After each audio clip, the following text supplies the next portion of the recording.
Welcome my YouTube channel government job in India. Rajasthan सूचना सहायक vacancy 2023-24 का रिजल्ट कब तक जारी किया जाएगा, एक्सेप्टेड कट ऑफ कितनी हो सकती है, इस वीडियो में मैं आपको डिटेल से जानकारी बताने वाली हूँ। तो वीडियो आपके लिए काफ़ी ज़्यादा हेल्पफुल होने वाला है। वीडियो को बिल्कुल भी स्किप नहीं करें, बने रहे वीडियो के लास्ट तक। राजस्थान कर्मचारी चयन आयोग द्वारा इसका एग्ज़ाम 3 मार्च 2024 को करवाया गया था, जिसकी आंसर की 28 मार्च 2024 को जारी कर दी गई थी। आंसर की जारी होने के बाद में आप सभी को रिज़ल्ट का इंतज़ार है। आपका रिज़ल्ट कब तक जारी किया जाएगा वो देखने से पहले हम देख लेते हैं कि कट ऑफ कितनी रह सकती है, कितने नंबर पर आपको टाइपिंग की तैयारी शुरू कर देनी है। सबसे पहले नंबर ऑफ पोस्ट की अगर बात की जाए, 583 पदों के लिए एग्ज़ाम करवाया गया था, जिसमें से जनरल की पोस्ट हैं 129। कट ऑफ की अगर बात की जाए, अगर जनरल कैटेगरी के अंदर आपके 69 से लेकर के 70 के बीच में स्कोर बन रहा है तो आपका टाइपिंग टेस्ट के लिए आपको क्वालिफाई आप हो जाओगे। इससे 2-5 नंबर कम या अधिक हो सकते हैं, इससे ज़्यादा नहीं हो सकते हैं। इसके बाद में बात आती है ओबीसी की कट ऑफ की।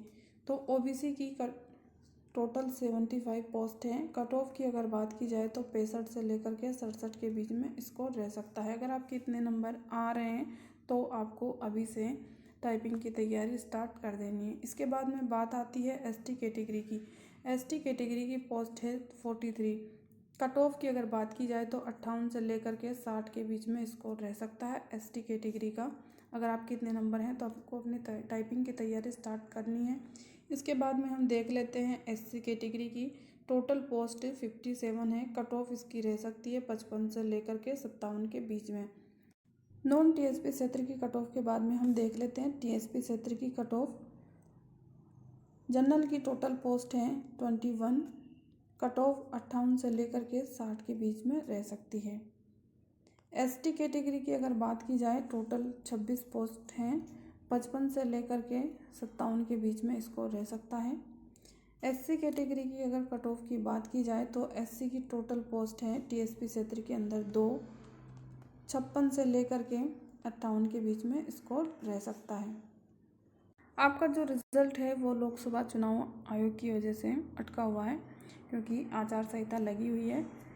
चयन बोर्ड ने आयोग से मांगी परिणाम जारी करने की अनुमति। 7 लाख अभ्यर्थियों को इंतजार, चुनाव आयोग अनुमति दे तो 7 भर्तियों का परिणाम जारी हो जाएगा। पहले एक न्यूज़ निकल कर सामने आई थी, जिसमें आप यहाँ पे देख सकते हैं, परिणाम के लिए राज्य सरकार से आग्रह किया है कि चुनाव आयोग की सहमति ली जाए। जैसे ही सहमति मिलेगी हमारी रिजल्ट को प्रोसेस की प्रक्रिया शुरू हो जाएगी।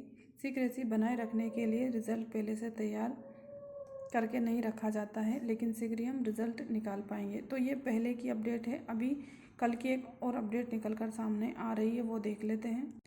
ये राधे मीना जी की तरफ से ट्वीट किया गया था। आरएसएसबी द्वारा विभिन्न भर्तियों का परिणाम जारी करना शेष है, इसलिए बोर्ड ने सरकार के माध्यम से चुनाव आयोग से इसकी अनुमति मांगी थी, परंतु राजस्थान मुख्य चुनाव निर्वाचन अधिकारी ने ऑब्जेक्शन लगाकर फाइल वापस भेज दी है। अब ऑब्जेक्शन क्लियर होकर वापस सीओ राजस्थान के पास आने का इंतज़ार है। तो आप यहाँ पे देख सकते हैं, अभी चुनाव आयोग से परमिशन नहीं मिली है। अगर परमिशन मिल जाती है तो आपका जो रिज़ल्ट है वो 2 मई से लेकर के 10 मई के बीच में डिक्लेयर हो जाएगा। अगर परमिशन नहीं मिलती है तो आपका जो रिज़ल्ट है वो 4 जून के बाद में ही डिक्लेयर होगा। 4 जून के बाद में ही रिज़ल्ट जारी किया जाएगा, क्योंकि 4 जून को लोकसभा चुनाव का रिज़ल्ट आएगा और उसके बाद में आप 6 जून के बाद में कभी भी आपका रिज़ल्ट आ सकता है।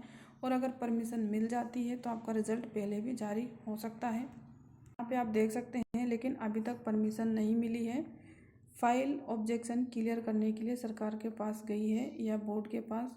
चुनाव आयोग के लीगल सिलेक्शन में वे मुख्य सचिव महोदय के यहाँ पे, तो ये राधे मीना जी की तरफ से ट्वीट किया गया था।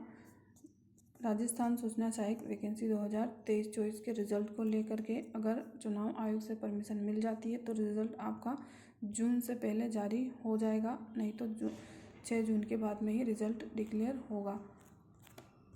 अब यहाँ पे आप देख सकते हैं फ्रेंड्स, सूचना सहायक भर्ती बोर्ड मीटिंग में होगा निर्णय। एक ही सवाल पर फर्जी दस्तावेज के आधार पर 700 आपत्तियां दर्ज की गई है। प्रदेश के डमी अभ्यर्थी पेपर लीक और फर्जी दस्तावेज से नौकरी लगने के मामले तो इन दिनों खूब सामने आ रहे हैं। अब एक नए प्रकार का मामला सामने आया जिसमें अभ्यर्थी ने फर्जी दस्तावेज के आधार पर एक सवाल पर आपत्ति दर्ज कराई है।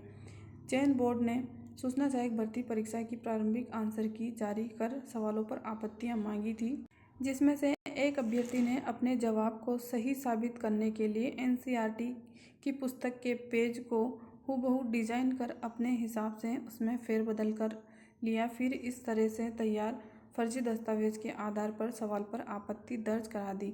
बोर्ड ने जब इस पूरे मामले की जांच की तो चौंकाने वाली जानकारी सामने आई। बोर्ड को सूचना सहायक भर्ती के सवाल पर 750 आपत्तियां मिली थी, जिसमें से 700 आपत्तियां तो इस फर्जी दस्तावेज के जरिए ही दर्ज कराई गई थी। बोर्ड का मानना है कि अभ्यर्थी नियम विरुद्ध काम करके बोर्ड को गुमराह कर रहे हैं।